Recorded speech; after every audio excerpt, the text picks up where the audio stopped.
hello बंधुসকল আমি জানো যে কোৰ্টত যেতিয়া এটা কেছৰ কাৰণে যুঁজ কৰা হয় তেতিয়া সেই কেছটো কোনে জিকিব কোন তাৰ অপৰাধী হয় এইবোৰ তাৰ জাজ অৰ্থাৎ মুখ্য ন্যায়াধীশে ডিসিশন লয় আৰু সেই ডিসিশনৰ মতে অপৰাধীজনক শাস্তিও দিয়া হয় নহয় জানো কিন্তু আপুনি কেতিয়াবা এইটো শুনিছেনে যে এখন কোৰ্টৰ মুখ্য ন্যায়াধীশক ফাঁসি দিয়া হল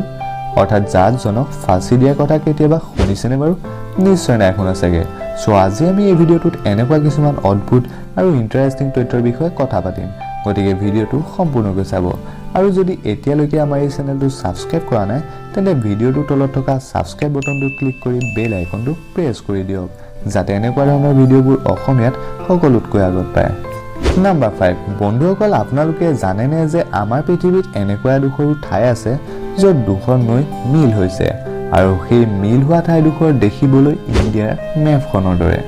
নিশ্চয় নাই শুনা চাগে তেন্তে শুনক আমাৰ অসমৰে বঙাইগাঁও জিলাত চম্পাৱতী নৈ আৰু ব্ৰহ্মপুত্ৰ নৈ মিল হৈছে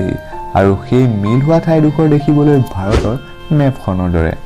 আমেজিং নহয়নে বাৰু আপুনি অসমত থাকি এইটো কেতিয়াবা জানিছিলনে বাৰু মোক কমেন্ট বক্সত জনাব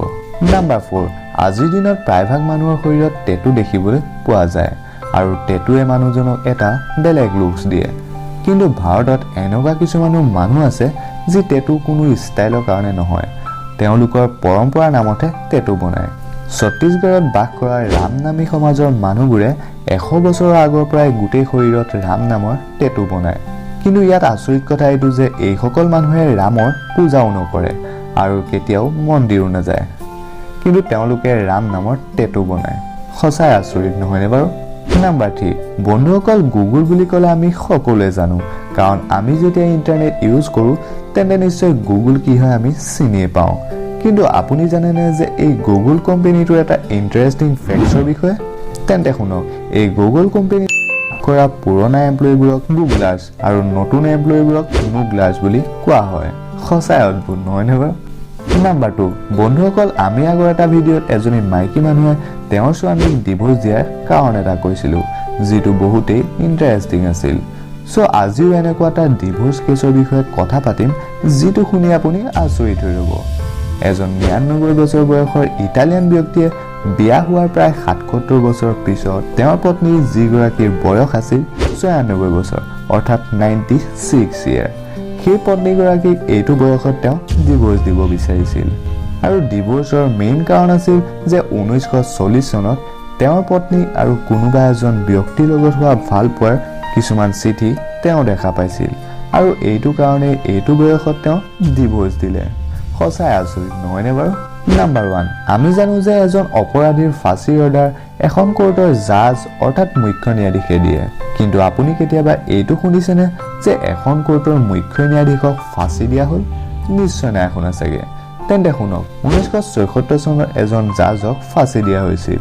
তেওঁৰ নাম আছিল উপেন্দ্ৰনাথ ৰাজখোৱা আৰু তেওঁ অসমৰে ধুবুৰী জিলাত বাস কৰিছিল আৰু তেওঁ এখন ন্যায়ালয়ৰ মুখ্য ন্যায়াধীশ আছিল আৰু তেওঁ চৰকাৰী ঘৰো পাইছিল ফেব্ৰুৱাৰী 1970 চনত তেওঁৰ ৰিটায়াৰমেন্ট হ'ল আৰু ৰিটায়াৰমেন্ট হোৱাৰ পিছতো তেওঁ সেই চৰকাৰী ঘৰটো খালী কৰা নাছিল আৰু এইটো সময়তে কিবা কাৰণত তেওঁৰ পত্নী আৰু তিনিজনী ছোৱালীক তেওঁ হত্যা কৰি মাৰি পেলাইছিল আৰু তেওঁক যদি কোনোবাই সিহঁতৰ কথা সোধে তেন্তে তেওঁ কিবা কিবি বাহানা বনাই দিছিল ইয়াৰ পিছত 1970 চনৰ এপ্ৰিল মাহত তেওঁ সেই চৰকাৰী ঘৰটো খালী কৰি গুচি গ'ল কিন্তু তেওঁ ক'ত গ'ল সেইটো কোনেও গম পোৱা নাছিল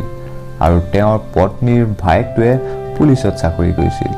আৰু এদিন সি এইটো গম পালে যে তেওঁ শিলিগুৰিৰ এখন হোটেল বহুত দিনৰ পৰা থাকি আহিছিল আৰু যেতিয়া তেওঁ পুলিচে পত্নী আৰু ছোৱালী কেইজনীৰ কথা সুধিলে তেতিয়া সি সকলো সঁচা কথা ক'লে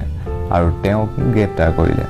আৰু 14 ফেব্ৰুৱাৰী 1976 চনৰ যোৰহাট জিলাত তেওঁক তেওঁৰ পত্নী আৰু তিনিজনী ছোৱালীৰ হত্যাৰ কাৰণত অৰ্থাৎ হত্যাৰ অপৰাধত ফাঁসি দিয়া হ'ল সঁচাই আচৰিত নহয়নে বাৰু গতিকে আজিৰ ভিডিঅ'টো আছিল ইমানেই আশা কৰোঁ ভিডিঅ'টো চাই আপুনি বহুতেই ভাল পালে আৰু যদি সঁচাকৈ ভাল পালে তেন্তে ভিডিঅ'টো লাইক কৰিব কমেন্ট কৰিব শ্বেয়াৰ কৰিব